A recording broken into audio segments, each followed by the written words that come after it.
Assalamualaikum warahmatullahi wabarakatuh. Alhamdulillahirabbil alamin. Nahmaduhu wa nasta'inuhu wa nastaghfiruh. Wa na'udzu billahi min syururi anfusina wa sayyiati a'malina. May yahdihillahu fala mudilla lahu wa may yudlil fala hadiyalah. Asyhadu an la ilaha illallah wahdahu la syarikalah.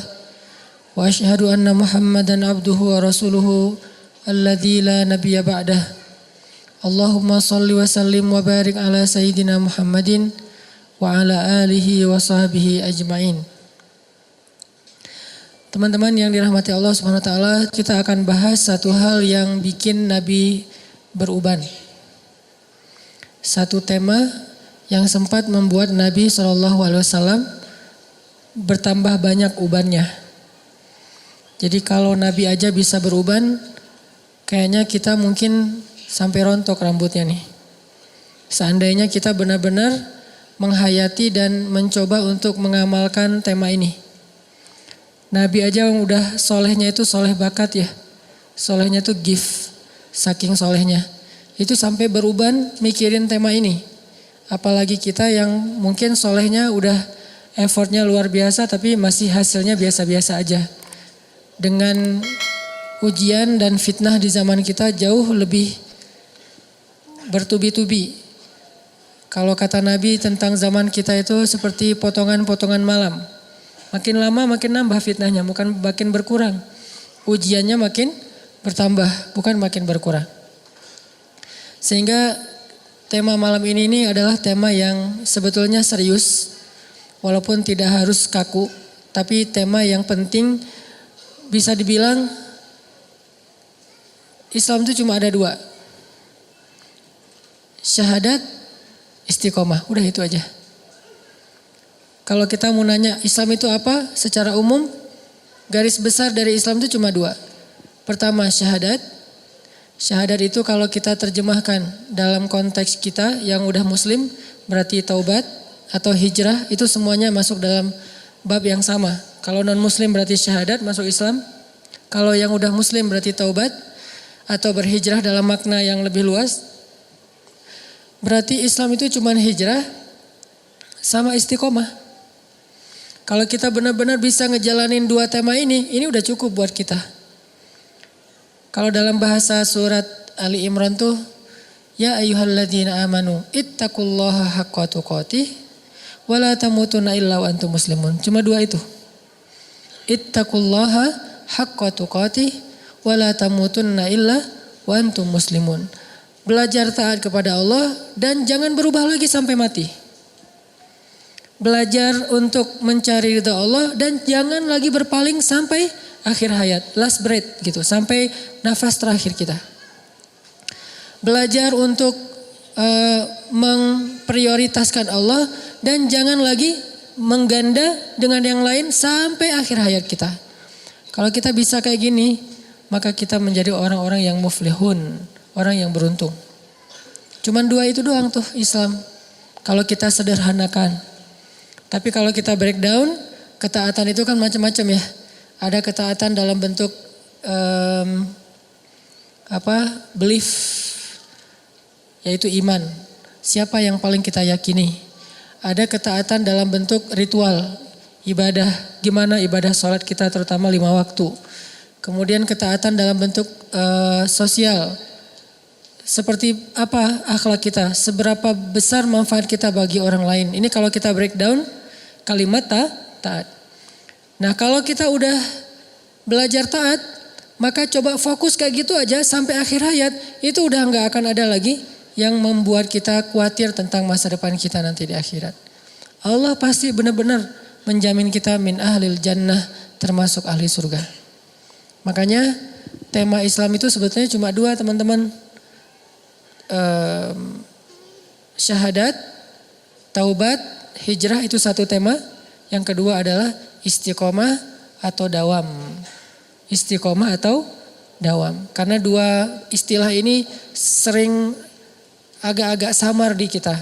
Kadang dawam disebut istiqomah, kadang istiqomah disebut dawam. Tapi gak usah terlalu dipermasalahin, udah aja digabung. Istiqomah dan dawam. Nah, malam ini kita akan bahas bab ini, bab tentang gimana setelah kita berhijrah kita bisa kayak gini itu sampai akhir hayat. Setelah kita bertekad pengen berubah kita itu sampai akhir hayat. Setelah kita bertekad pengen berhijab kita itu sampai akhir hayat. Setelah kita bertekad pengen memprioritaskan Allah, prioritas Allah itu sampai akhir hayat kita. Dalam masalah apapun, sesulit apapun kehidupan kita. Kita pengen belajar itu, satu tema yang kata Nabi telah membuat rambutku beruban. Jadi ada sahabat ngelihat Nabi, kenapa ya Nabi akhir-akhir ini kok rambutnya lebih banyak beruban. Cepat gitu, yang sebelumnya gak kayak gitu, sekarang lebih cepat, kayak banyak masalah. Kata Nabi apa? Syayyabatni, telah menjadikan aku beruban, suratu Hud wa ikhwatuha. Telah menjadikan aku beruban, surat Hud dan ayat-ayat yang ada di dalamnya. Salah satu ayat di dalam surat Hud yang membuat Nabi cepat beruban itu adalah ayat istiqomah. Coba kita buka surat Hud. Surat ke-11 ayat 112. Ini salah satu ayat yang bikin Nabi cepat beruban. Surat ke-11 ayat 112.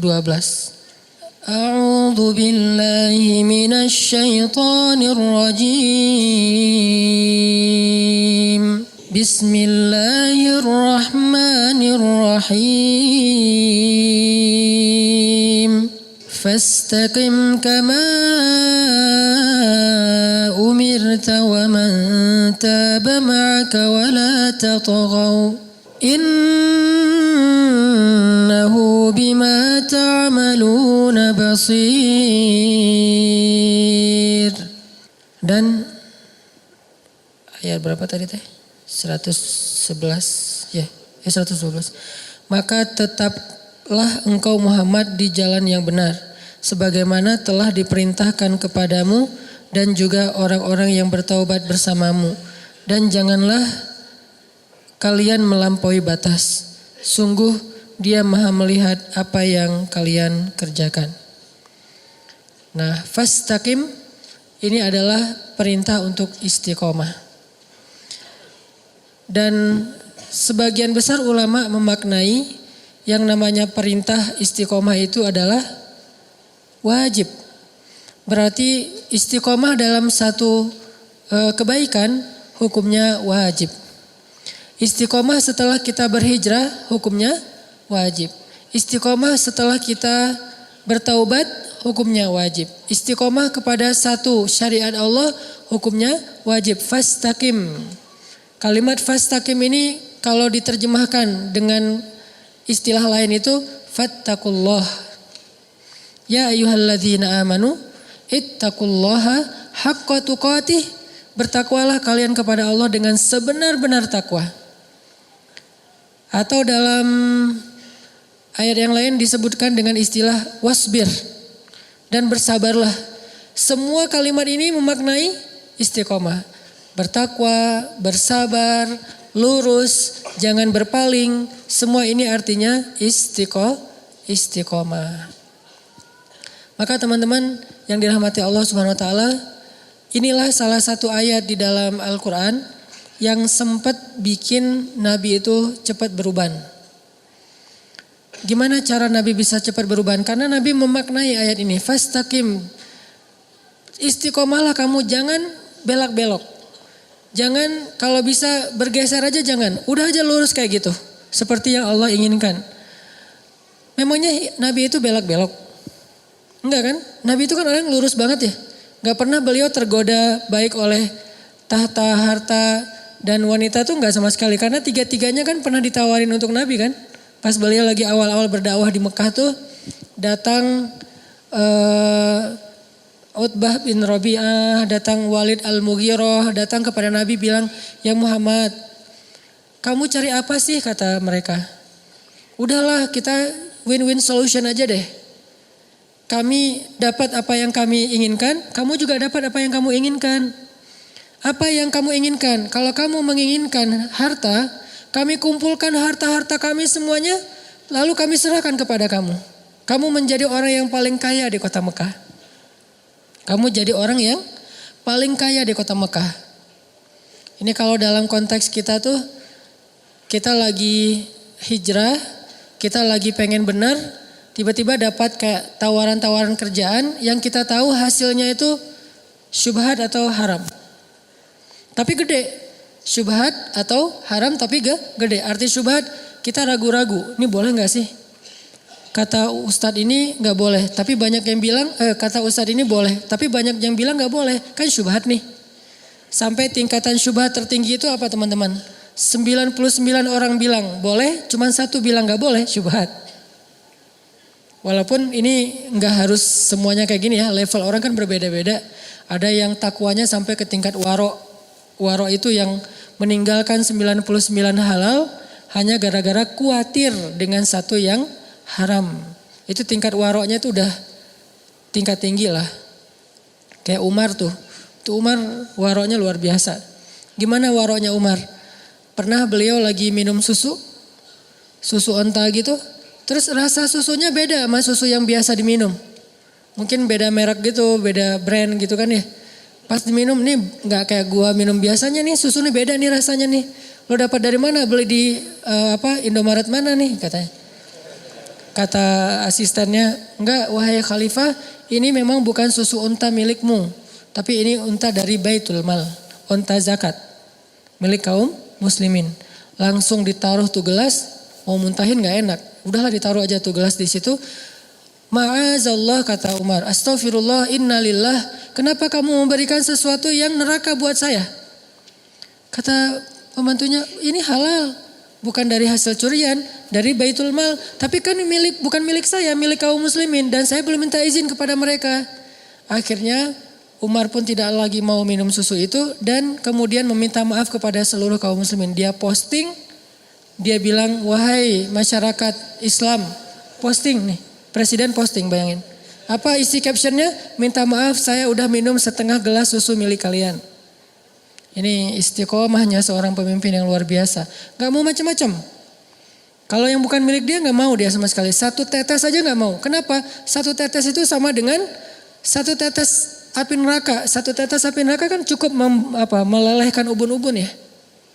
Gak usah api neraka. 1 tetes lahar aja coba bayangin. Kan ngeri banget tuh. 1 tetes lahar itu bisa ngebakar 1 pohon besar. Sepohon beringin itu terbakar oleh 1 tetes lahar. Taruh aja di bawah, di akarnya, kebakar sampai ke atas. Gimana 1 tetes neraka? Melelehkan ubun-ubun sampai ke ujung kaki. Gak mau udah 1 tetes pun. Terus kasus yang lain. Punten Qurannya ditaruh di sini. Kasus yang lain tuh Umar lagi jalan ke pasar. Terus tiba-tiba ngelihat ada banyak onta. Ada 1 onta di antara sekian banyak onta yang lebih gemuk sendiri dibandingkan yang lain. Dia gemuk sendiri nih onta nih. Akhirnya Umar nanya, itu onta punya siapa kok bisa gemuk sendiri? Kata orang-orang, milik anakmu ya Amirul Mukminin. Anakku yang mana? Abdullah bin Umar.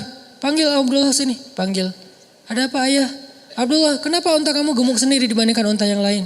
Ya, saya nggak tahu. Ya saya ngasih makan dari cara yang halal, saya kasih minum dari cara yang halal. Kata Umar, enggak. Pasti orang-orang mendahulukan ontamu daripada onta yang lain karena dianggap engkau anaknya Amirul Mukminin. Mereka akan memberikan rumput yang terbaik untuk ontamu sebelum onta-onta yang lain karena engkau anak Amirul Mukminin. Berikan air kepada onta anak Amirul Mukminin. Berikan rumput kepada onta anak Amirul Mukminin. Sehingga ontamu lebih gemuk sendiri dibandingkan onta yang lain. Tapi saya gak pernah minta mereka melakukan itu. Tapi walaupun engkau gak minta, mereka tetap melakukan itu kata Umar. Terus gimana nih? Keputusan saya kata Umar, jual ontamu itu ke pasar. Dengan harga pasaran, sama. Lalu keuntungannya, lalu hakmu adalah mengambil seharga ketika engkau membeli onta itu masih kecil. Bibit unta. Itulah hakmu. Sisa keuntungannya serahkan kepada Baitul Mal. Apa kata anak Amirul Mukminin? Sam'an wa ta'atan ya Amirul Mukminin. Sami'na wa ata'na wahai ayah. Gak ada protes-protes. Ini artinya bukan dia doang nih yang istiqomah. Dia mengistiqomahkan keluarganya. Bahkan pernah dia nyuruh anaknya itu ngembaliin hadiah gara-gara dapat hadiah dari temannya di Syam. Syam itu Suriah kalau sekarang. salah satunya Damaskus. Anaknya Umar tuh dapat hadiah dari Damaskus, dari temennya kayak gitu. Gak tahu lagi ulang tahun atau lagi apa, pokoknya dikasih hadiah aja. Pas sampai di Madinah dilihat sama Umar, ini dari mana nih hadiahnya nih? Kata anaknya, dari teman saya di Damaskus. Wah, balikin, kata Umar. Kenapa dibalikin? Sesungguhnya dia tidak memberikan hadiah ini kecuali karena dia melihat engkau sebagai anak Amirul Mukminin. Kalau engkau bukan anak presiden, emang dia akan ngasih hadiah? Ya saya nggak tahu. Maka dari itu kembalikan, yang bukan hak kita dibalikin. Saking luar biasanya istiqomah. Dan Nabi pernah diuji dengan yang kayak gini nih. Diteladani oleh Abu Bakar, diteladani oleh Umar. Teladan Abu Bakar apa? Ketika Abu Bakar hidup bersama seorang perempuan yang menikahi 3 laki-laki ahli surga tiga-tiganya. Siapa namanya? Asma bintu Umais. Cewek yang punya 3 suami, tiga-tiganya ahli surga. Bukan poliandri ya. Dia nikah, terus suaminya meninggal, nikah lagi, suaminya meninggal, nikah lagi, suaminya meninggal. 3 kali nikah. Dan 3 kalinya, tiga-tiganya itu ahli surga. Suami pertama Ja'far, Nabi menyebutnya Tayyar. Seorang laki-laki yang punya sayap di surga, itu Ja'far. Nanti kalau teman-teman masuk surga ngelihat ada yang terbang-terbang, itu Ja'far namanya. Jangan foto, ini siapa sih? Jangan, udah ketahuan Ja'far. Gak tahu, gak pernah ikut talim ya. Ja'far namanya kalau yang punya sayap di surga. Kedua suaminya Abu Bakar. Udah dijamin surga dalam banyak hadis. Yang ketiga suaminya Ali bin Abi Thalib. Jadi 3 kali nikah, tiga-tiganya punya anak. Dan 3 suaminya itu adalah min ahlil jannah. Mubasysyirina bil jannah. Orang yang dijamin masuk surga. Nah di masa Asma jadi istrinya Abu Bakar. Jadi Asma ini bisa dibilang satu-satunya perempuan yang pernah jadi ibu negara 2 kali. Pas istri Abu Bakar sama pas jadi istri Ali. 2 kali jadi ibu negara. Dan dia ibu negara pertama dalam Islam. Asma bintu Umais. Nah pas masa dengan Abu Bakar kan pedagang kain aslinya. Terus sejak dia jadi khalifah dia udah gak ngurus dagangannya. Sampai lama-lama habis aja bangkrut. Terus diputuskan oleh syuro bahwa Abu Bakar dapat gaji dari Baitul Mal, gaji dari pemerintah gitu. Nah, gajinya kecil. Sejak digaji, keluarga Abu Bakar ini nggak pernah makan daging lagi di rumah, karena udah nggak sanggup beli daging. Belinya cuman tempe, tahu gitu, udah nggak sempat beli daging.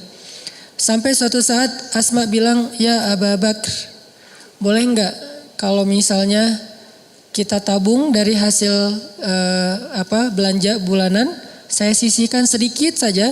Nanti setelah beberapa lama kalau udah cukup, saya pengen beli daging sesekali. 1/4 kilo juga nggak apa-apa, yang penting makan daging. Udah lama banget kita nggak makan daging. Kata Abu Bakar, coba aja kalau bisa disisihin setiap hari sama Asma. Yang harusnya beli, misalnya makan telur 1 orang 1 butir, sekarang 1 butir bagi 4 gitu telurnya teh. Telur rebus bagi 4. Terus juga kalau roti 1 orang 1, sekarang 1 orang 1 roti bertiga. Atau 1 roti seharian dicicil makannya. Diirit banget sama Asma. Sampai setelah beberapa lama akhirnya tabungan Asma ini bisa untuk beli daging sedikit. Dia bilang kepada Abu Bakar, ya Abu Bakar ini udah dapat nih bisa beli daging. Boleh saya pakai untuk beli daging? Berapa wahai Asma? Disebutkan angkanya. Lalu Abu Bakar mengatakan, wahai Asma, berarti gaji saya selama ini lebih ya? Lebih dari kebutuhan kita?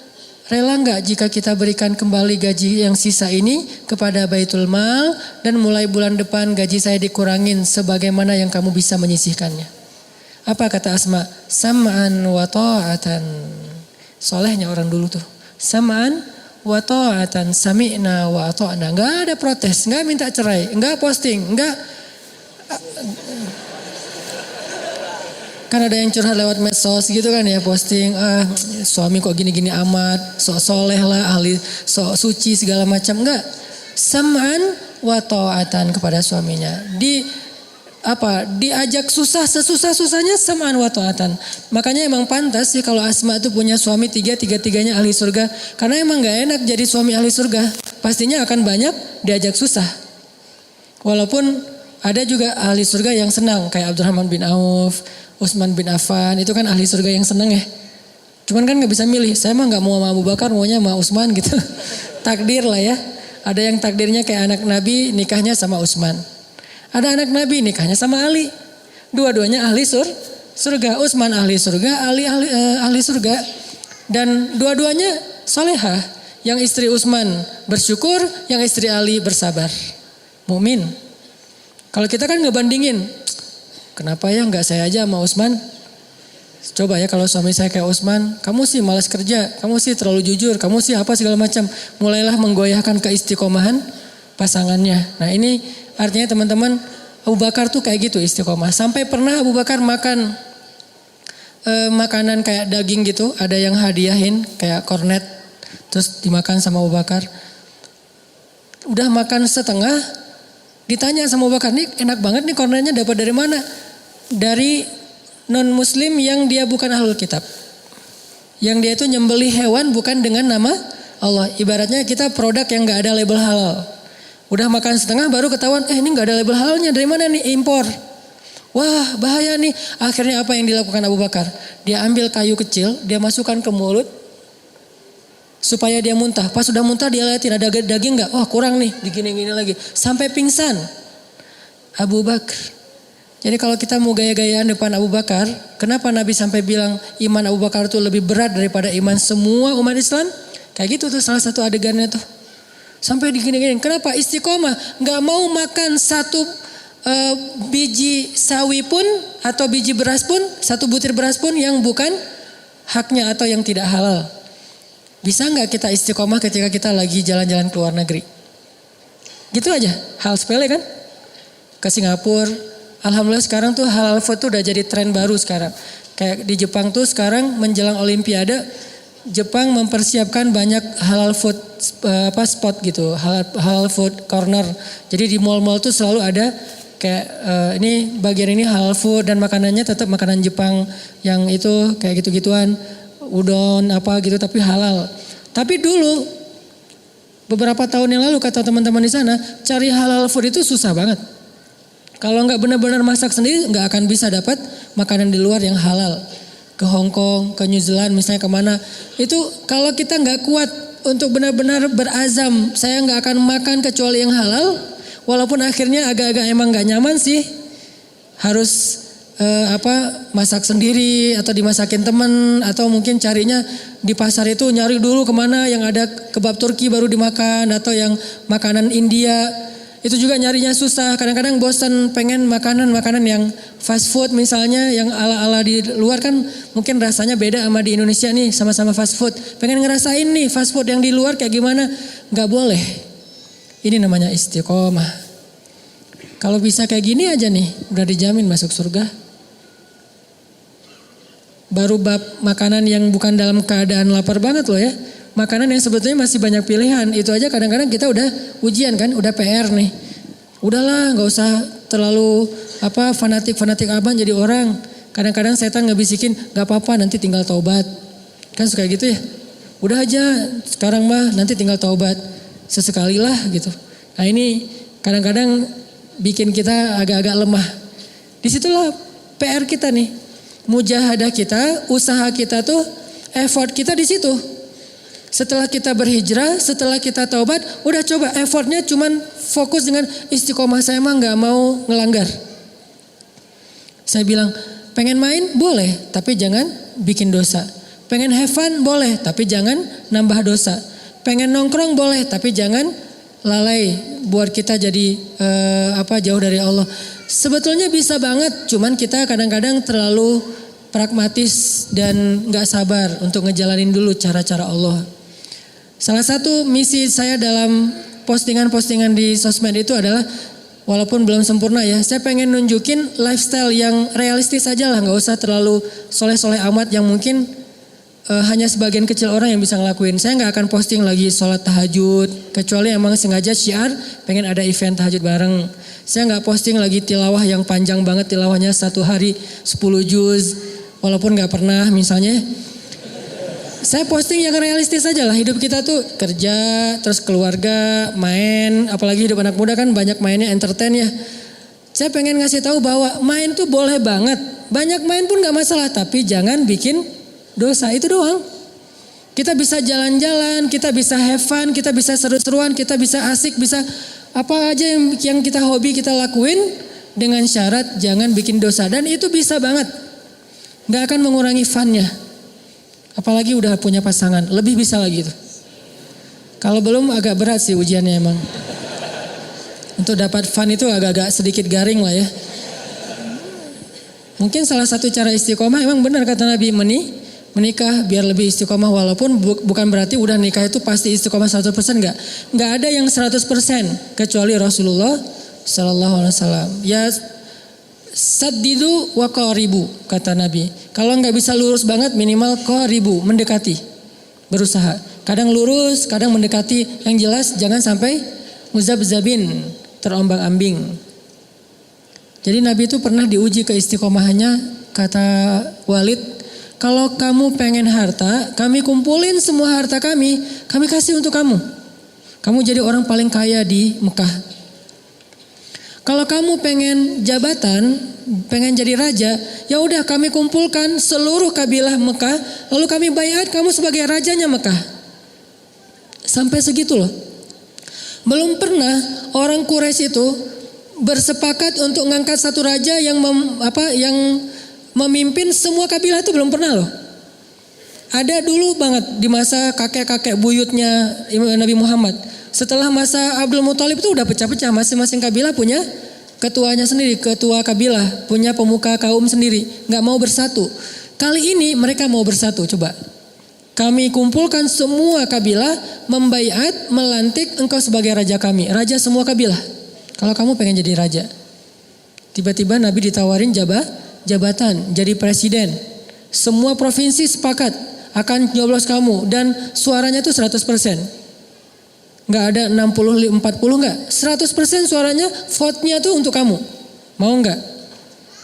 Terus yang ketiga, kalau kamu butuh pasangan, butuh istri, butuh perempuan, kami kumpulkan cewek cantik-cantik dari setiap kabilah tuh yang paling cantik. Kayak kabilahnya Abu Bakar kan, Bani Taim, kan itu simbol kabilah dengan cewek yang paling cantik di Mekah ya. Bani Taim itu muncul nanti Aisyah, dari Bani Taim itu muncul Asma. Cewek-cewek cantik lah yang kalau dia malu wajahnya kemerah-merahan. Jadi nggak perlu pakai apa-apa, nggak perlu pakai blush on udah merah gitu. Itu dari Bani Taim. Kalau sekarang namanya Tamimi. Dari Bani Taim. Kami kumpulkan nih cewek-cewek cantik. Dan jangan bayangin Arab itu, orang Mekah itu cantiknya biasa-biasa aja. Lihat Aisyah, salah satu simbol perempuan cantik di dunia. Selain Sarah, istri Ibrahim. Aisyah, istri Rasulullah. Itu cantiknya luar biasa. Benar-benar sampai bikin ada seorang sahabat yang dijamin masuk surga. Apa? Ngecengin Aisyah. 1 dari 10 sahabat yang dijamin surga tuh ada yang ngecengin Aisyah loh. Sampai dia diam-diam ngomong gini ke temannya, nanti kalau Nabi meninggal gue bakalan nikahin tuh Aisyah. Sampai gitu. Padahal itu ahli surga loh. Artinya udah saking tertariknya udah gak ketahan lagi. Kan ahli surga itu terjaga banget ya. Pandangannya terjaga, hawa nafsunya terjaga. Tapi saking cantiknya Aisyah, sampai 1 dari 10 orang yang dijamin surga. Bukan 700, bukan 1000, 10 orang doang nih. Salah satu dari mereka ada yang jatuh cinta sama Aisyah dan berbisik, kalau nanti Nabi meninggal saya pengen nikahin tuh Aisyah. Turun ayat kalau nggak salah surah Al-Ahzab, istri Nabi adalah pasangannya dunia akhirat. Kalau Nabi meninggal maka istrinya haram bagi kalian karena dia adalah ibu bagi kalian. Allah yang ngekat nih. Padahal dia berbisik doang. Duh, ketahuan sama Allah ya. Dia cuma bisik doang gitu. Dia cuma bilang ke temannya kalau nanti Nabi nikah saya meninggal gue pengen nikahin Aisyah. Dan pede gitu kalau Aisyah mau sama dia gitu kan ya. Berarti kan dia keren juga kan. Bukan orang biasa. Pasti kaya, keren, berpengaruh. Dia bisa ngukur lah. Kayaknya Aisyah maulah sama saya lah gitu. Langsung di-cut sama Allah. Istri-istri Nabi adalah ibu bagi kalian. Kalau ibu kan berarti haram selama-lamanya ya. Itu asbabun nuzul dari ayat itu. Gara-gara ada sahabat soleh tertarik kepada ngecengin Aisyah. Aisyahnya nggak tahu, baru tahu pas ayat itu turun. Nggak. Aisyah nggak ngomong gitu sih. Ini artinya cewek cantik Mekah itu memang sampai Nabi itu kadang-kadang bilang cewek Mekah itu lebih cantik daripada cewek Madinah. Apa bedanya? Cewek Madinah itu mirip orang Asia, agak-agak matanya kecil. Kalau Mekah tuh matanya besar. Dan simbol kecantikan perempuan menurut Al-Quran, hurul ain, yang matanya besar. Yang kita menerjemahkannya bidadari. Itu terjemahan Indonesia tuh. Kalau terjemahan yang benarnya bukan bidadari, perempuan bermata jelita. Besar tapi sayu dan bulu matanya tuh lentik. Alisnya bertaut. Nggak lurus, kalau kita kan udah ditatoin masih lurus. Ini kurang gede, gedein lah. Lama-lama jadi kayak balok gitu. Enggak. Kalau Aisyah tuh benar-benar bertaut, terus bulu lentik, matanya besar tapi sayu, nggak sampai melotot gitu, enggak. Keren aja pokoknya. Sehingga simbol perempuan cantik menurut surat Ar-Rahman dan beberapa surat yang lain, hurul ain, yang matanya jelita.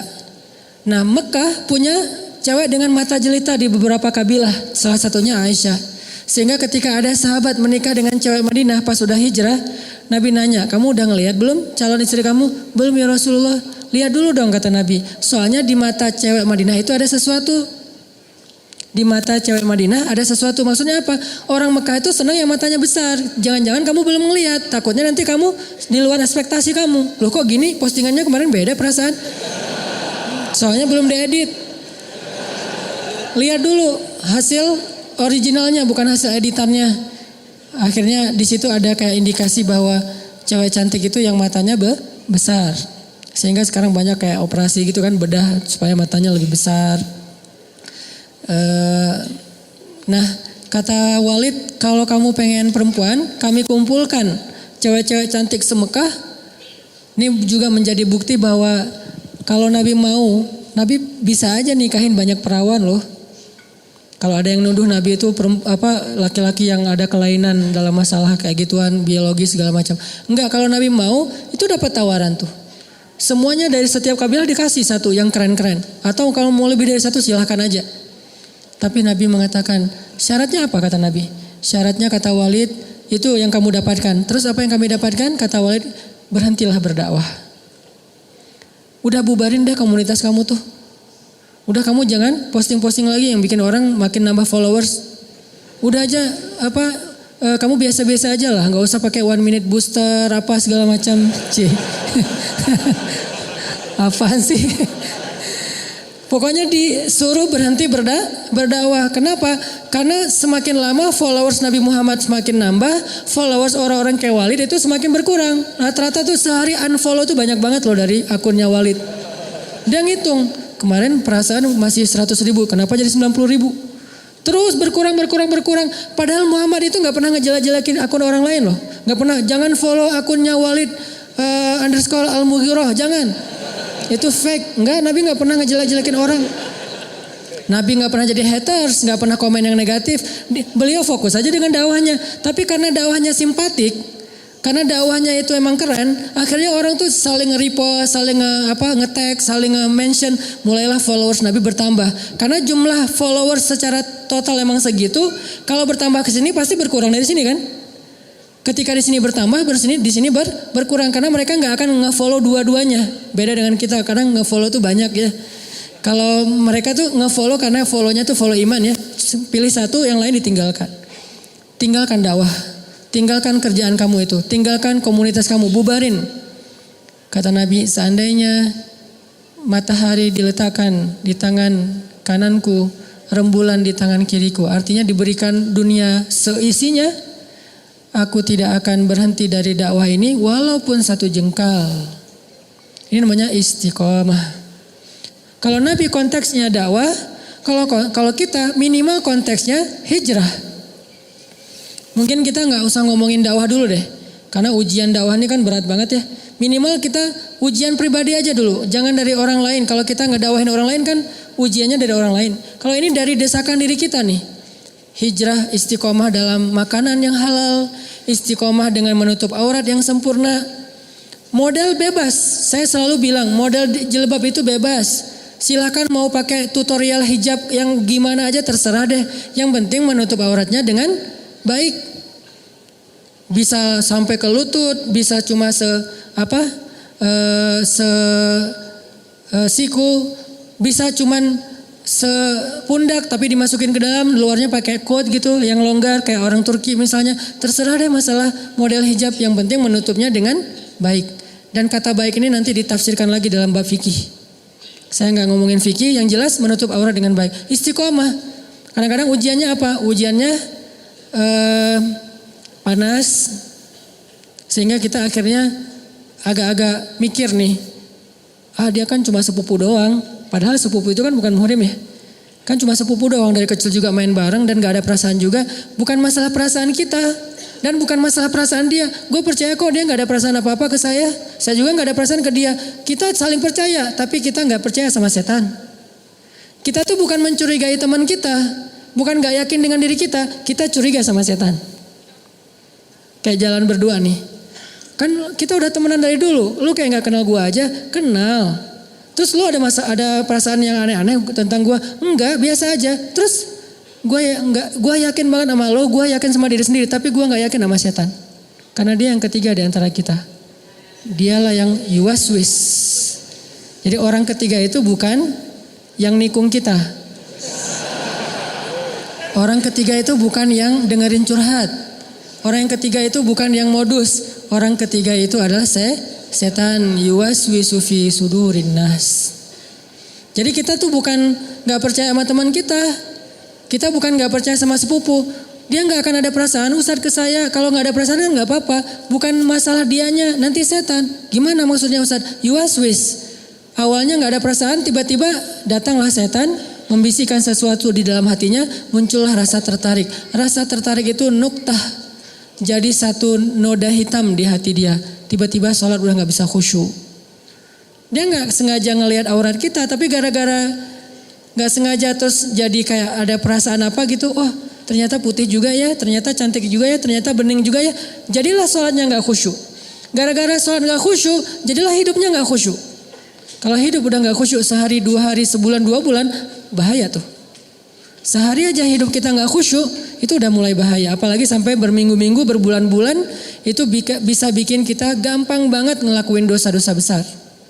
Dari situ kan setan bermain.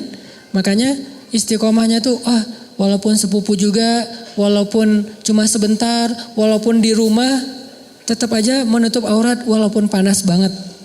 Jakarta, Surabaya, Palu, ini beberapa kota yang saya pernah datang dan panas banget ya. Di Aceh tuh. Di rumah aja panas, apalagi kalau nggak ada AC. Dan di rumah tuh kalau lagi mudik gitu, yang ngumpul kan sepupu-sepupuan tuh. Istri saya kalau lagi mudik kan ketemu sama sepupunya semua. Sepupu itu muhrim bukan, yang muhrim itu orang tuanya sepupu, paman, bibi itu muhrim. Tapi sepupunya bukan. Terus gimana caranya? Kalau di depan orang tuanya boleh buka jilbab, tapi kalau pas datang anaknya langsung tutup. Panas Ustadz. Nah itulah yang disebut dengan istiqomah. Laki-laki juga gitu, istiqomah mencari rezeki yang halal untuk istri dan anak-anaknya. Minimal cari untuk diri sendiri dulu. Yang halal, pastikan itu halal. Kalau sedikit aja ragu-ragu, gak mau deh. Nah ini istiqomah. Bisa kayak gitu aja insya Allah dijamin masuk surga. Insya Allah nanti kita lanjutkan setelah sholat isya. Bismillahirrahmanirrahim. Teman-teman yang dirahmati Allah SWT, kita tadi belajar tentang ayat istiqomah. Di dalam surat Hud, salah satu ayat yang membuat Rasulullah SAW beruban. Nabi itu nggak beruban karena nggak ada duit. Nabi itu nggak beruban karena mikirin karir.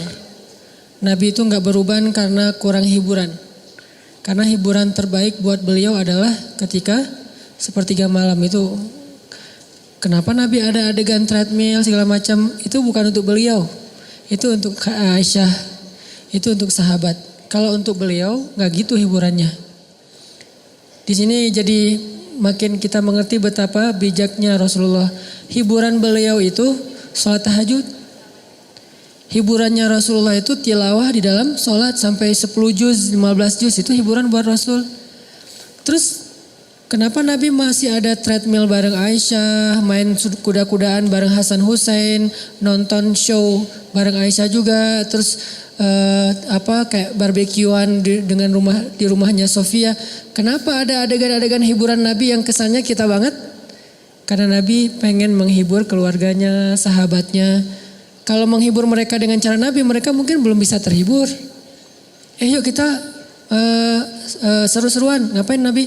Tilawah Al-Quran 10 juz. Mungkin sahabat, buktinya Abdullah bin Mas'ud juga nggak kuat kan, dan dia nggak ngerasa ini asik. Sampai akhirnya dia pengen ngebatalin sholat karena ngerasa udah gak asik lagi sholatnya. Asik buat Abdullah itu kalau masih 1 juz, 2 juz itu masih asik. Kalau udah di atas 2 juz, udah gak asik sholatnya. Jadi Nabi tahu hiburan Nabi itu gak akan bisa jadi hiburan entertain buat sahabat. Sehingga Nabi kalau pengen hiburannya sahabat, Nabi temenin deh. Kayak kita seorang ayah yang mungkin hidup kita level entertain kita dengan anak kecil kan beda ya. Anak kecil mungkin di rumah main robot-robotan tuh udah seru buat dia. Kita apaan sih gini-gini habisin waktu gak jelas gitu. Tapi karena kita dewasa duduk juga bareng anak kita. Apa nih deh apa segala macam. Padahal buat kita tuh gak penting banget. Gak seru gak fun sama sekali. Tapi kita ngeladenin bijaksananya Rasulullah SAW. Kalau kita sebaliknya. Kita masih main robot-robotan tapi berharap orang lain tuh ibadah sholat. Kita bukan ahli ibadah tapi menyuruh orang untuk ahli ibadah. Agak-agak kurang wise sih menurut saya, kurang bijak. Yang realistis saja, tapi ke diri kita paksain yang lebih ideal. Ke orang lain tuh berlapang dadalah, toleranlah, ringankan, yassir wala tu'assir ke orang lain ya. Kalau ke diri sendiri, saddid, keraskan, luruskan gitu kan ke diri sendiri. Saddid kalau ke diri sendiri. Kalau ke orang lain, yassir. Isfah. Kalau ke orang lain tuh mudahin, lapangkan, maafkan, gitu-gitulah ke orang lain. Ke diri sendiri, syaddid, kuatkan atau ikat yang erat, saddid, luruskan, gak boleh melenceng sedikit pun. Nah, Nabi itu gak pernah beruban dalam masalah-masalah yang menurut kita tuh masalah besar. Buat Nabi apa-apaan sih kayak gitu aja kok dipikirin buat Nabi. Tapi Nabi beruban dengan surat Hud. Kenapa? Berarti kan emang ini masalah besar banget nih istiqomah. Padahal Nabi itu bisa dibilang orang yang paling istiqomah. Yang tadi ditawarin 3 yang dicari semua orang itu aja Nabi nolak.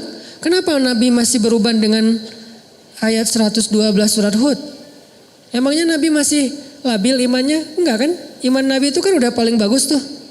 Iman Abu Bakar aja udah keren apalagi iman Nabi. Kenapa masih beruban? Berarti memang istiqomah ini bukan perkara yang gampang teman-teman. Sekelas Nabi aja ketika diturunkan ayat istiqomah bisa beruban. Apalagi sekelas kita. Terus apa yang harus kita lakukan Ustadz? Kalau gitu kita kayaknya gak bakalan berhasil. Bukan itu maksudnya. Ketika ada hal-hal yang sulit dalam agama bukan berarti disuruh kita give up. Bukan.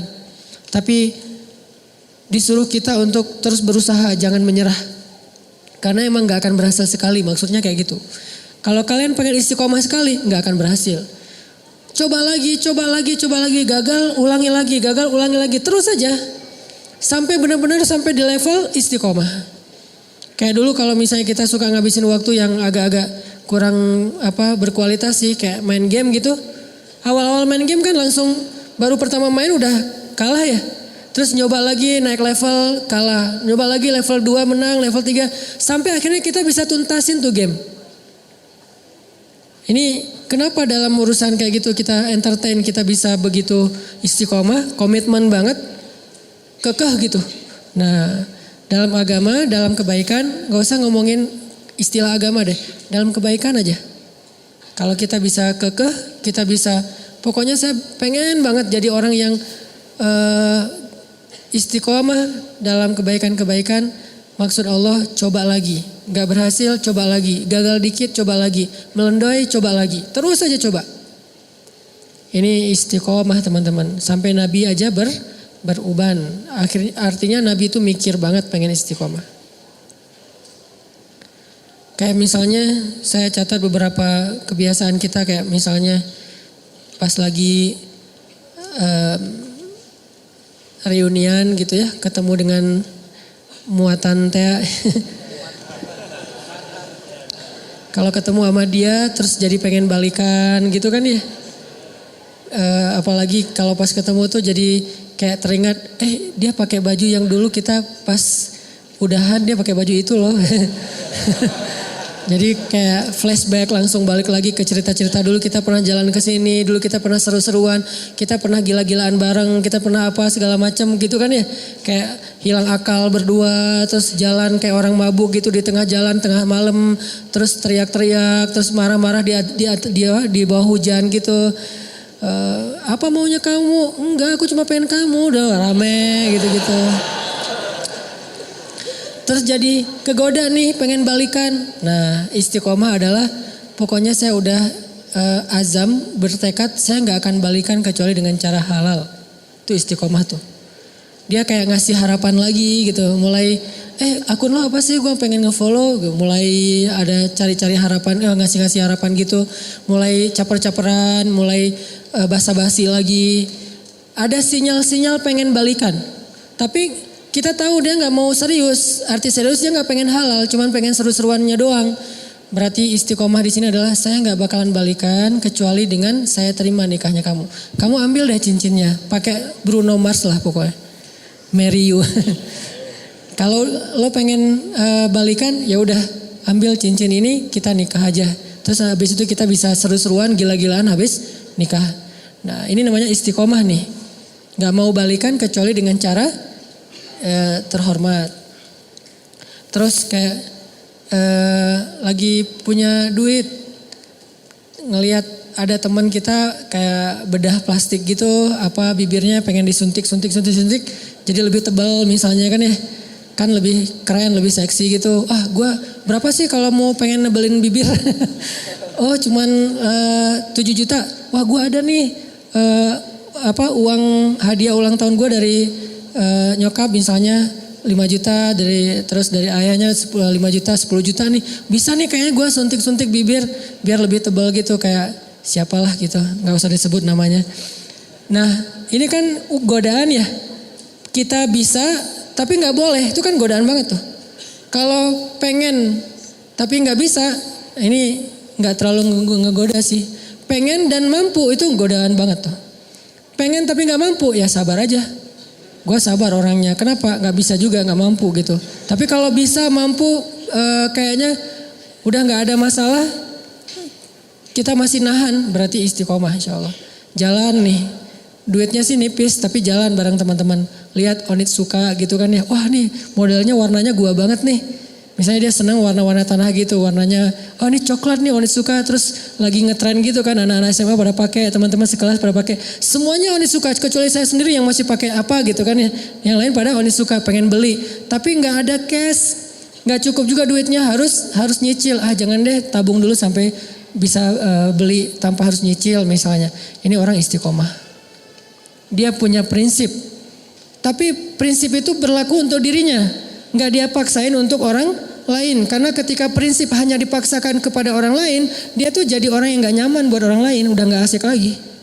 Kalau prinsip itu dia paksain buat dirinya, ke orang lain dia lebih kayak tadi tuh toleran, dia paham, mengerti pengertian ke orang lain, semua orang berproses. Itu dia tetap orang soleh dan asik. Orang jadi nggak asik tuh kan gara-gara memaksakan prinsip ke orang lain ya. Padahal dia sendiri juga belum kayak gitu. Nah, jangan maksain. Tapi kita contohin, kita bikin itu sesuatu yang buat dia aku pengen lo kayak kamu orangnya tuh gak kegoda walaupun di antara teman-teman yang pada misalnya lagi naik gunung gitu. Udah lama dia udah berhenti ngerokok nih. Pas kali-kalinya lagi pengen ke gunung, dingin, yang lain pada udah coba aja sebatang.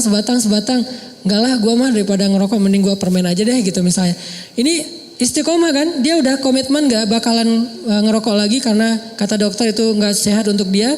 Dia pernah sampai masuk rumah sakit gara-gara itu. Udah dia azam, dia bertekad gue berhenti ngerokok. Teman-temannya semuanya ngerokok, dia gak akan nyalahin orang lain. Kalian ngerokok enggak. Yang penting saya udah gak lagi sekarang. Soalnya dia mungkin pakai bahasa-bahasa yang lebih santai lah. Kata dokter udah gak boleh soalnya gue ada kayak paru-paru gitu. Nah ini orang yang istiqomah tetap asik. Jangan sampai kita sok istiqomah gak asik pula. Istiqomah belum, gak asiknya ya. Kenapa? Karena kita juga belum punya prinsip hidup, tapi maksain orang tuh harus berprinsip. Ini gak enak banget nih. Toh Nabi aja kayak tadi tuh, beliau punya standar ideal banget, tapi ke orang lain gak pakai standar itu. Jadi Nabi itu punya 2 standar loh, standar diri sama standar orang lain. Kalau standar diri sendiri, yang saya sering share, sholat qobliyah zuhur itu 4 rakaat itu standarnya Nabi. Tapi begitu sholat qobliyah zuhurnya di depan orang lain pakai standar orang. 2 rakaat aja deh yang ringan.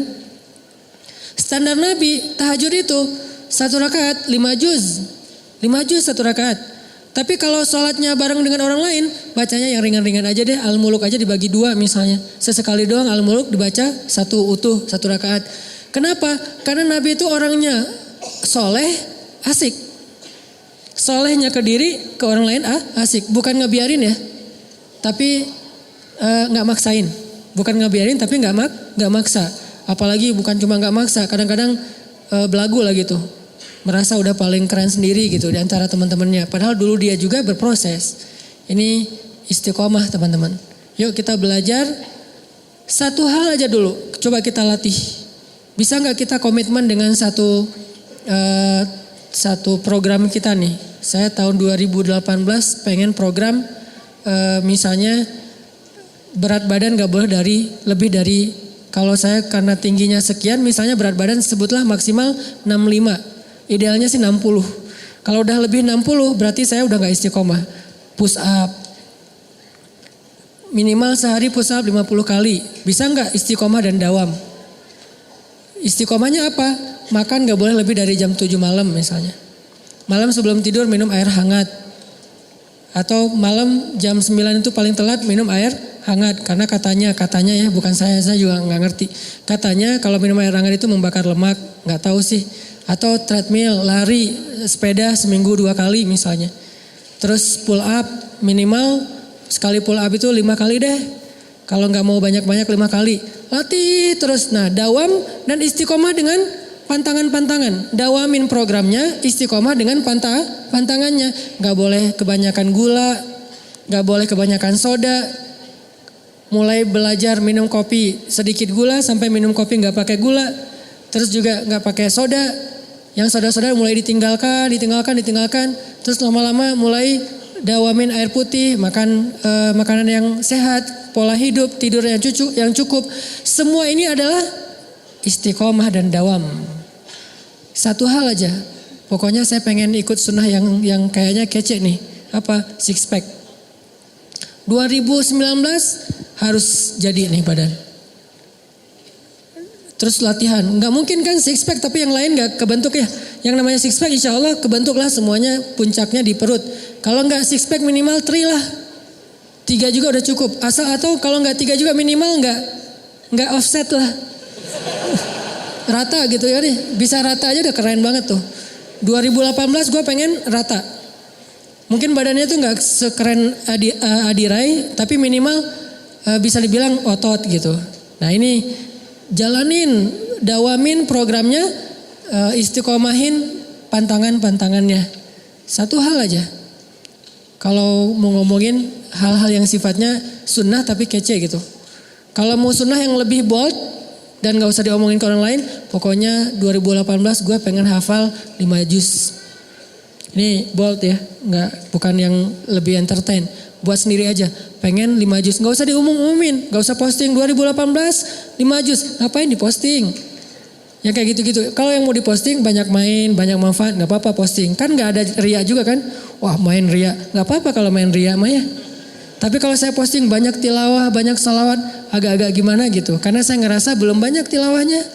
Masa saya tilawah misalnya sekali sejuz sehari, bilang banyak. Sementara guru saya, anggota dewan di Jakarta tuh sehari 10 juz. Dan itu dari sejak kelas 6 SD udah kayak gitu. Sehari 10 juz murojaah hafalannya. Berarti 3 hari khatam. Beliau baru boleh bikin tagline banyak tilawah. Udah kita baru 1 juz gak usah bikin banyak tilawah. Udah aja yang realistis lah, banyak main tapi jangan banyak dosa. Karena kalau main ria gak masalah, gak akan menggugurkan pahala main ya. Ustaz jangan ria tuh dengan main. Emang pahala gitu. Kalau niatnya untuk dakwah mungkin pahala. Tapi setidaknya amanlah dibandingkan ibadah. Coba 2018 saya pengen 5 juz. 5 juz itu setahun. Jangan dikejar sebulan. Gak bakalan jadi tuh. Kecuali kita benar-benar fokus tinggal di pesantren yang hafal Quran. Kayak gak ngapa-ngapain. Kalau normalnya mah untuk kita lebih realistis setahun deh 5 juz. Mumpung saya masih 19 tahun nih. Target nikah 24 tahun. Ada 6 tahun kan? 6 tahun setahun 5 juz. Jadi tuh. Akad nikah. Qul a'udzu birabbin nas. Wah gitu doang. Jangan lupa. Ini ayat surat terakhir yang saya hafal dari Al-Baqarah maksudnya. Bukan qul a'udzu birabbin nas baru mulai ya. Qul a'udzu birabbin nas itu udah selesai. Maharnya apa? Seperangkat alat sholat. Maharnya apa? 1 gelang, 1 cincin, 1 rumah, 1 mobil. Ditutup dengan surat An-Nas. Daripada ditutup dengan surat Al-Baqarah, Alif Lam Mim misalnya. Surat An-Nas. An-Nas setelah dia menghafal dari Al-Fatihah sampai Al-Falaq ditutup dengan An-Nas. Bisa tuh 6 tahun, setahun 5 juz dibagi per bulan, dibagi lagi per hari. Itu dawam. Jadinya sedikit banget enggak Ustaz, enggak keren ah. Keren kalau dawam. Kalau cuma sehari enggak keren emang. Tapi kalau dawam itu keren. Makanya ketika ada sahabat nanya ke Nabi, "Ya Rasulullah, ayyul amal ahabba ilallah?" Amal apa yang Allah paling suka? Apa jawaban Nabi? Adwamuha wa in qallat. Yang paling dawam walaupun sedikit. Yang paling dawam itu artinya konsisten. Kalau istiqomah itu artinya komitmen. Yang paling dawam walaupun sedikit. Sedikitnya misalnya coba 5 juz bagi setahun. Saya belum pernah bagi. Anggap aja sehari ngafalnya cuma 2 baris. Atau 3 baris. Sehari cuma 3 baris. Gak seru kurang keren. Teman-teman saya tuh sehari 1 halaman. Jangan lihat sekarang. Lihat setahun. Ketika itu sudah dawam. Itu jadi keren di mata Allah. Malah kata Nabi itu amal yang Allah suka banget. Coba bikin program gak usah banyak-banyak. Tapi targetnya dicicil. Jadi bikin program cicilan, jangan bikin program cash dalam amal soleh. Saya pengen nyicil hafal Quran, saya pengen nyicil tahajud. Gimana nyicil tahajud? Mulai dari target saya tahun ini tahajudnya lengkap 11 rakaat, dimulai dari jam 3. Nyicilnya dari jam 4:04. Kan azan jam 4 misalnya 30, ada waktu 15 menit. Salat tahajud apa Ustaz? Witir dulu 1 rakaat. Beberapa minggu, asal bisa dawam aja nih. 2 minggu, setiap malam bisa witir 1 rakaat. Itu keren loh. Daripada semalam 11 rakaat, 3 juz, besok enggak. Sebulan kosong. Enggak gitu. Mending gua 2 minggu ke depan sebelum sholat subuh wajib witir 1 rakaat deh. Gitu aja. Witir 1 rakaat. 2 minggu tuh witir 1 rakaat. Allah tuh sayang banget sama kita. Minggu ketiga mulai witir 3 rakaat deh. Bulan berikutnya tambah tahajud 2 rakaat, witir 3 rakaat. Mulai bangun jam 4, mulai bangun jam 4 kurang seperempat, mulai setengah 4, mulai setengah 4 kurang, mulai jam 3. Jam 3 udah mulai normal nih, jaga tren itu tuh. Kalau udah dijaga setahun, insya Allah itulah amal yang paling disukai Allah. Baru disebut ahli tahajud. Kalau belum, namanya bukan ahli tahajud, pernah tahajud. Pernah tahajud, pernah tilawah 1 juz ya. Pernah puasa Senin Kamis, pernah sedekah, pernah doang. Pahala sih, cuman nanti di akhirat nggak digolongkan dalam golongan itu. Kan di akhirat itu ada golongan ya. Yauma idzi yasdurun nas ashtatan. Ashtatan itu artinya kelompok-kelompok. Masing-masing ada komunitas. Nanti di akhirat itu ada komunitas subuhan, ada komunitas tahajudian. Ada komunitas sedekah, ada komunitas kayak duha gitu. Nah, ada orang yang di komunitas mana aja dia ikut. Kayak kita sekarang seneng ngegeng gitu, geng sana ikut, geng sini ikut, anak-anak parkour dia main, anak-anak BMX dia main, anak-anak skate dia main, anak-anak motor dia jalan juga touring. Artinya kan dia gaul banget ya. Karena semua bisa, BMX bisa, parkour bisa, skate bisa, mau motoran bisa. Anak sepeda dia ngegoes kemana ikut, berarti dia bisa semua nih. Di akhirat ada yang kayak gitu juga sih. Tahajud ada dia, duha ada dia, sedekah ada dia. Yang parah nggak ada di mana-mana, sendiri doang nih. Kenapa bisa sendiri? Karena dia pernah tahajud, pernah duha, pernah sedekah, pernah tilawah, bukan ahlinya. Lihat ahli dengan pernah bedanya, dawam dan istiqomah. Jadi kalau kita pengen punya komunitas nanti di padang mahsyar, komunitas tuh beda loh treatmentnya sama sendiri. Komunitas tuh biasanya dapat banyak kemudahan nanti di padang mahsyar. Kenapa? Saling mentestimoni gitu. Ya udah kayak kita misalnya check in under group dengan sendiri. Kalau FIT kita jalan sendiri tuh harga tiket lebih mahal satu. Kalau beli tiket grup itu lebih murah. Kedua, pas check in bagasinya kalau sendiri overweight itu bakalan bayar per kilo kan. Kalau under group overweight 1 disubsidi sama teman-teman yang kurang. Gitu kan. Nah itu logika sederhana di akhirat juga gitu. Kalau kita overweight dikit, nanti udah deh ntar saya gantiin. Atau misalnya harga tiketnya kemahalan tuh masuk surga. Gak apa-apa kalau beli grup lebih murah. Emang kayak gitu kaidahnya. Kaidah jamaah. Karena berjamaah itu lebih berkah. Nah gimana biar masuk komunitasnya? Jadilah ahlinya. Gak bakalan jadi ahli kalau cuman pernah. Walaupun pernahnya tuh, saya pernah tuh. Kayak saya pernah sholat tarawih semalam 10 apa 15 juz di Mesir. Pernah tapi nggak berulang. Kapok. Sekali doang. Itu juga nggak sengaja. Diajak sama guru saya, Hanan yuk ikut tahajud tarawih. Imamnya bagus. Kan saya kayak imam hunter gitu kan. Mencari-cari imam yang keren gitu. Yang bacaannya bagus saya cari tuh. Enak soalnya. Dan saya pasti milih softnya di luar masjid. Walaupun yang terbaik di soft pertama, tapi untuk sholat sunnah saya pengen nyoba di luar, imamnya bagus dan soundnya di Mesir itu bagus-bagus tuh. Jadi kita kayak lagi nongkrong tapi ngedengerin sholat. Nah waktu itu imamnya emang bagus, tapi Al-Baqarah, Al-Imran, An-Nisa, Al-Maidah, Al-An'am, sampai At-Taubah, sampai Yunus. Masya Allah nih imam ngeri banget. Tahajud dari mulai habis Isya, selesainya gak sempat makan sahur. Antara 10 sampai 15 juz. Cuman sekali doang. Dan nyesel pula tuh. Gak tahu berpahala apa enggak nih. Nyeselnya kayak saya jadi pas saya baca cerita Abdullah bin Mas'ud yang sholat di belakang Nabi terus dia kayak nyesel gitu, saya kebayang karena saya juga pernah ngerasain kayak gitu. Sholat di belakang Nabi nih Abdullah bin Mas'ud. Pertama enak lama-lama loh kok lama banget nih nggak ruku-ruku. Lama-lama Abdullah mengatakan tahu gini saya nggak akan ikut dari awal. Dia ngebatin kayak gitu. Saya juga kayak gitu pas saat tahajud. Tahu gini saya nggak mau ikut sama Syekh. Pas pulang gimana Hanan? Besok lagi, aduh nggak enak badan Syekh. Nggak mau lagi seumur-umur. Sampai sekarang kalau dibawa lagi ke Mesir nggak mau saya. Kenapa? Nggak kuat. Bayangin tahajud dari Isya sampai menjelang sahur. Dan sahur di Mesir itu bukan imsak kayak kita. Sahurnya batasannya tuh azan subuh. Jadi udah deket azan subuh, kita pas habis witir, itu makan itu udah kayak orang lapar banget. Karena bentar lagi azan subuh. Saking full semalaman sholat. Nah ini namanya bukan ahli tahajud. Pernah tahajud 10 juz, minimal pernah lah.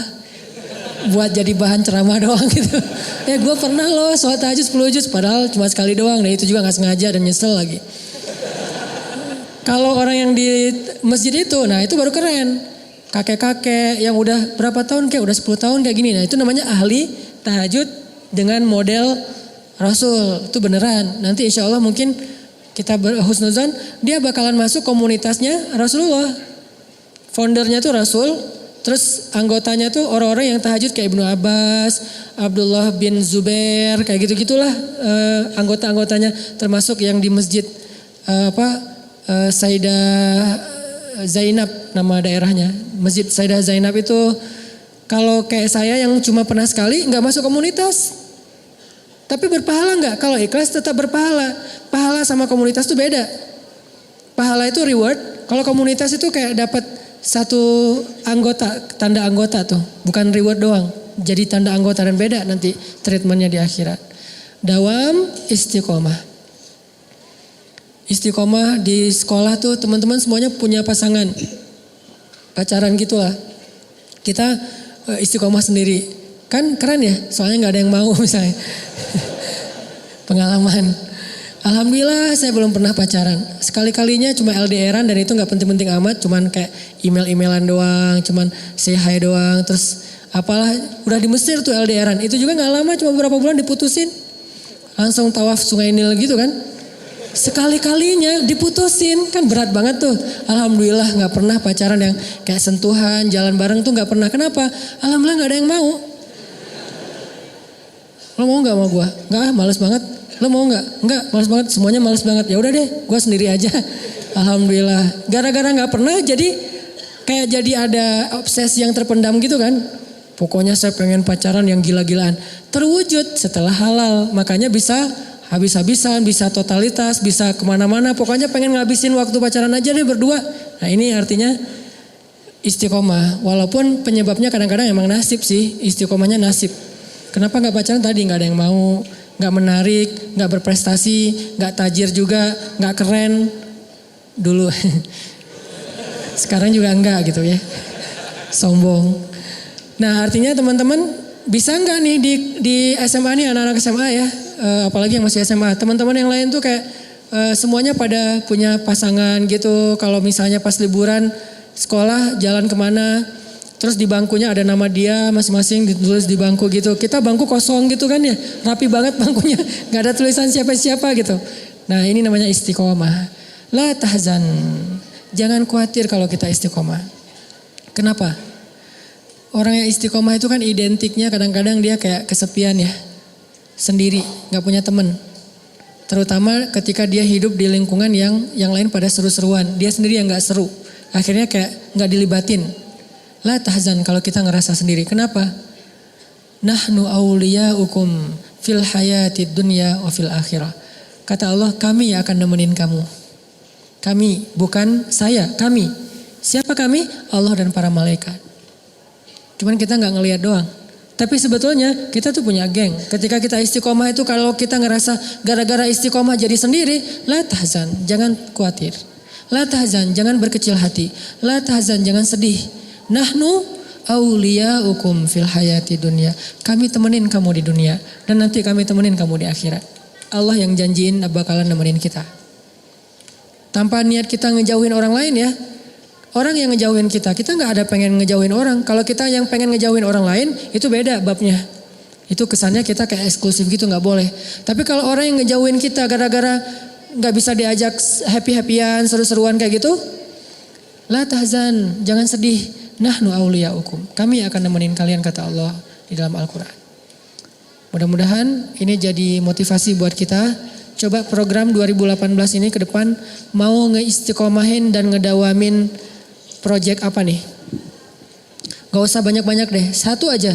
Dan jangan terlalu berat, ringan tapi dawam, konsisten. Mudah-mudahan nanti jadi sesuatu yang berat. Baik yang sifatnya ibadah, ataupun iman, hijrah, ataupun moral, akhlak, ataupun hal-hal yang sifatnya entertain tapi positif. Gak apa-apa, olahraga, main apa aja lah pokoknya selama itu positif. Karena yang kemarin saya bahas di Usinsbah, main juga berpahala dalam Islam. Coba ambil satu hal terus dawamin. Oh saya pengen dawam tahun ini misalnya nilai apa gitu, nilai harus bagus. Ya udah coba satu proyek aja, proyek pribadi. Mudah-mudahan kita tergolong di antara orang-orang yang kata Allah, nahnu awliyaukum fil hayati dunya wa fil akhirah. Kami adalah teman-teman bagi kalian, penolong, pelindung yang nemenin kalian di dunia dan di akhirat.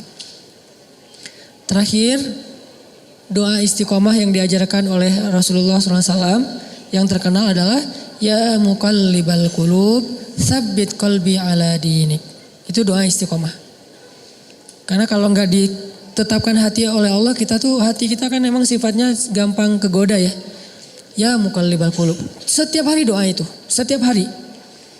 Insya Allah saya yakin Allah akan kuatkan hati kita. Kalau saya belajar istiqomah dulu tuh istiqomah, nggak mau saya makanan yang nggak halal tuh nggak mau. Saya diundang ceramah di beberapa korporat yang menurut saya syubhat dan haram. Saya ceramah. Pas pulang kadang-kadang dikasih amplop gitu, saya terima. Tapi saya gak mau makan. Saya ambil tuh amplop, saya kasih ke fakir miskin. Kok ke orang lain dikasih Ustadz? Kalau ke fakir miskin halal. Kalau ke sayanya gak boleh. Kadang saya diundang ceramah, Ustadz boleh ceramah di kantor kita, kantor apa? Adalah kayak gitu. Oh ya boleh. Biasa pulang, Ustadz ini buang uang transport, saya ambil. Diambil, langsung cara saya cari tetangga atau siapa bagi-bagi. Walaupun dia taunya saya, seolah-olah saya ngasih padahal bukan saya. Jadi nambah silaturahim kan. Kenapa? Saya gak mau banget mengasih makanan untuk anak-anak saya yang bikin mereka ntar gak dengar nasihat saya.